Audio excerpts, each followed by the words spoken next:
Joining us right now is the former police officer and DGG Uniform and Work Apparel President, Teresa Meares. Teresa, good to see you. Thanks so much for joining us.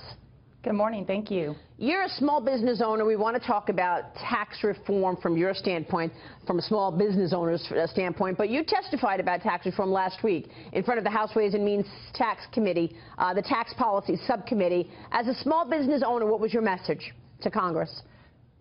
Well, our message was that you need to have a conversation with a lot of small businesses, and you need to do a reform, and now's the time to do it. So we were very passionate and had the opportunity to share our personal stories on how it affected us. So hopefully it'll help move them along. So tell us your personal story. How does it affect you? So as a small business, I file as an S Corp. So my important message was to make sure that they do keep that in there. I know I hear a lot of talk about between the C Corp and the S Corp and the pass-throughs, and that's what I file as. And when I first started my business in 2006, I had rapid growth, and I added employees very quickly, and I had to buy a lot of equipment and grow my business. And at that point, the lack of simplification on the tax actually caused me to overpay taxes during those critical years that I needed that cash. So, that alone was very difficult for me as a small business and created challenge. Teresa, it's Dagan McDowell. Do you think that politicians, that even your local lawmakers, are listening to you? I sure hope so. I definitely think that they're listening to us. The only challenge that I see at this point is that people are getting distracted and they have their own interest at heart. But I encourage all small business owners to reach out to their local congressman and let them know how it affects them personally. It's important upon us. Politicians, the House can help push this through, but small businesses need to get vocal, and they need to get involved, and they need to understand how it affects them, so that way they can voice it to their representative.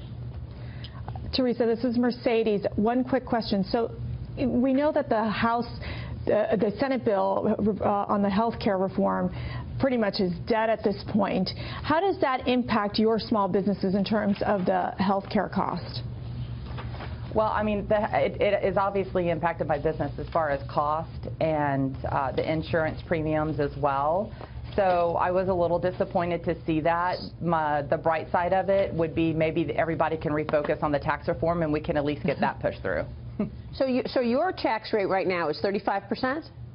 35%, yeah. Yeah, and you'd like to see this obviously go down to 15%. If we were to see rates go down to the 20% range, they're talking about 20 to 22, 25%. What is that going to do in terms of your behavior? With that extra money that you're saving, are you going to be investing in your business? Are you going to be hiring new workers? What are your expansion plans? Yeah, absolutely. I sold one of my businesses last year, and then I relaunched another business, and I'm growing. I've just hired 5 new employees in the last 6 months. So I'm on a fast pace to grow my company, and I need that cash to help me grow. When I get to the point where it's, I'm not break even, and I get to that profitability alone, I figured it with just a 10% reduction that I would have $60,000 to $80,000 to reinvest back into my company. Teresa, in terms of how the economy looks to you right now, I mean, do you get a sense of its strength, any weaknesses that you worry about? I do think the economy is responding right now, but I think everyone is very hesitant because they don't know what is or is not going to pass. So I feel that everyone's a little cautious right now until we can get some solid ground to stand on and some permanence on something. So aside from the tax rate, are there any other must-haves in this tax reform bill that lawmakers are talking about right now that will move the needle in terms of growth for small business? Well, I think simplification and reduction are probably the 2 most important tax reforms that they need to address. Do you think that President Trump is keeping to his commitment of pushing for economic growth? Do you think that he's being able to sell that message?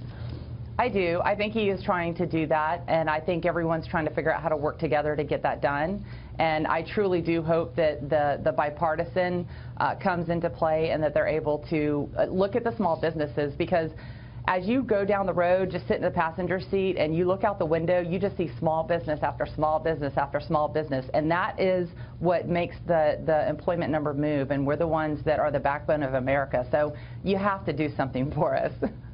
Yeah, it's been frustrating that we haven't really seen this tax package get traction because we're all waiting on health care. Let me add on to what Mercedes asked you in terms of the health care implications from your standpoint. How are you impacted by this setback in terms of the health care overhaul? Well, I mean, I'm not really impacted right now because it's been in effect, so I'm status quo. You know, I offer insurance to my employees, and I also pay 50% of the premium. If it doesn't, you know, get improved or pass or reduce, then I'm going to have to reduce that, and that's actually going to take more money out of my employees' pocket. And I can't give them a raise, and I'm going to have to take more out of their paycheck to help pay for the health insurance. So that's how it would impact it. It would impact my employees a lot more. Sure. You know, something's got to give. Now, the Tax Policy Subcommittee, you testified before last week, will hold another hearing today. This on simplifying the tax code to help individuals and families. You say that this is critical, the simplification. You want 3 brackets? Yeah, I do. I think it's simplification and approach to that is the most important because, like I said, in my early years of growing, when I had the profitability, I overpaid in taxes, and nobody should have to do that. Yeah, well, this is... Teresa, my issue is because we're both the children of small business owners. Yep. And literally our entire lives we've heard politicians given lip service to people who own and operate small businesses in this country. And right now, as it stands, because health care repeal of Obamacare and the replacement would have really helped small business owners, as will tax reform. But do you think that these politicians truly understand what it's like to go to work every morning and operate a business just like you do? Well, I think some do, because when I testified in front of the subcommittee last week, there was probably 3 to 5 of them that all came from small business. So, you know, it's interesting that small business owners get involved in politics. It's because they get frustrated with what is happening and what they have to carry. So I do think that there are some that understand it. And as I said earlier, it really is upon the small businesses to stand up and start voicing what is it that does or does not affect you. Because you have to look at the sectors too. You know, what may help my business may not help a farm business, may not help a manufacturing company. So we need to understand it from everyone's perspective. What if the tax reform doesn't get done this year? What if they just cut taxes in a simple way because they can't get health care done? Impact to small business?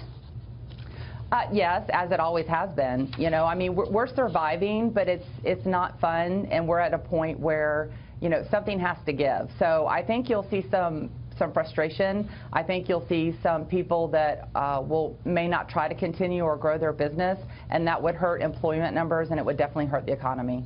All right, we'll leave it there. Teresa, thanks so much for sharing your story. We appreciate it.